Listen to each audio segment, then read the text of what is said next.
जय गुरुदत्त सरस्वती मंत्रम बुधं देवी यशो देवी कवित्वं देहि देहि मूढत्वं च हरिर्देवी त्राही नील सरस्वती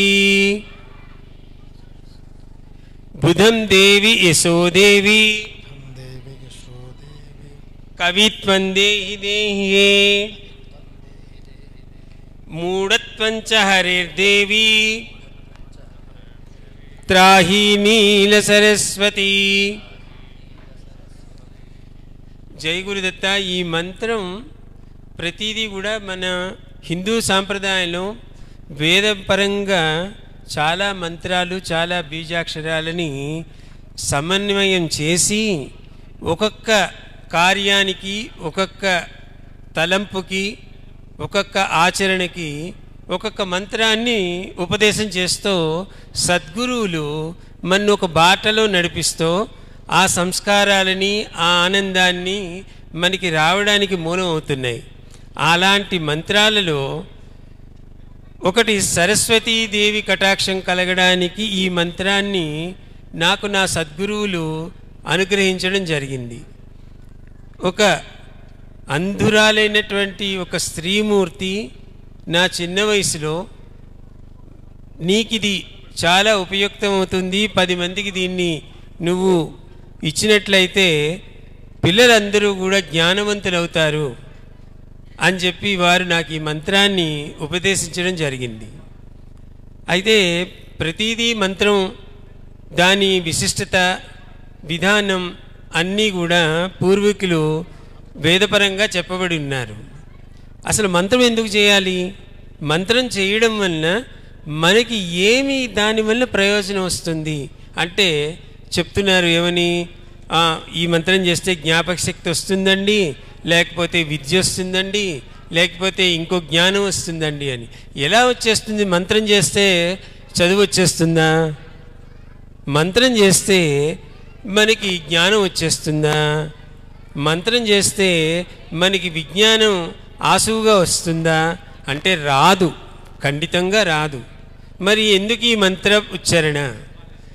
ఎప్పుడైతే ఒక మంత్రాన్ని మనం పఠిస్తున్నామో దాని యొక్క శక్తి మనకున్న 84,000 నాడీ మండలం మీద పనిచేస్తాయి. ఏ మంత్రాన్ని తీసుకున్నా మనకున్నటువంటి నాడీ మండలం మీద పనిచేస్తాయి.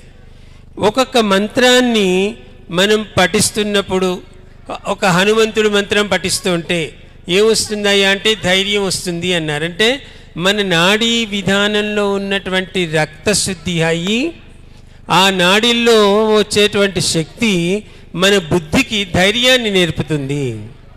అలాగే ఇలాంటి మంత్రాన్ని సరస్వతి మంత్రం అని పేరు పెట్టి ఈ మంత్రాన్ని మనం జపించినప్పుడు మనకి జ్ఞాపక శక్తి ఎక్కడుంటుంది?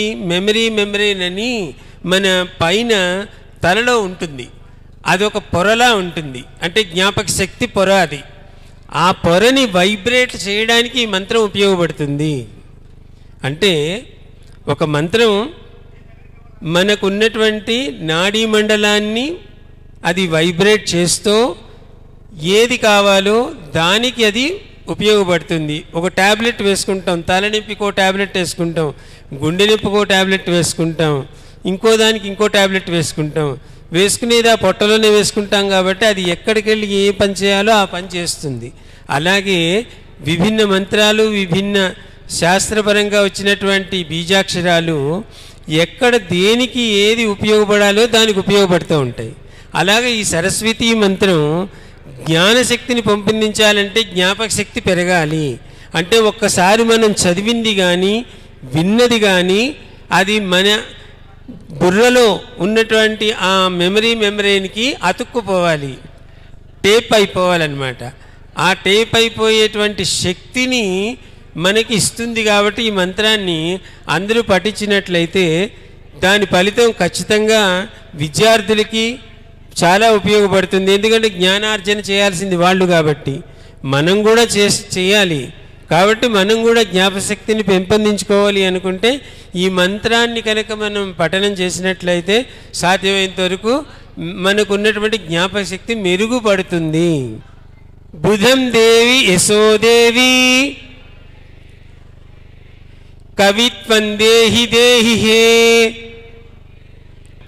బుధం దేవి యశోదేవి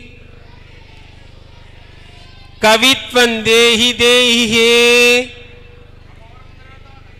మూఢత్వం చ హరిర్దేవి త్రాహి నీల సరస్వతి.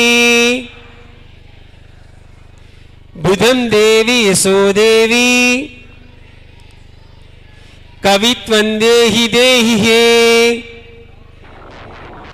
మూఢత్వం చ హరిర్దేవి త్రాహి నీల సరస్వతి. ఈ మంత్రాన్ని అందరూ మననం చేసుకుంటూ మీ పిల్లలకి అలాగే తద్వారా మనకి తెలిసినటువంటి పిల్లలకి ఈ మంత్రాన్ని మీరు ఉపదేశం చేయడానికి నా సద్గురువులు అనుమతించుగాక. బుధం దేవి యశోదేవి కవిత్వం దేహి దేహి హే. మూఢత్వం చ హరిర్దేవి త్రాహి నీల సరస్వతి. జై గురుదేవ దత్త.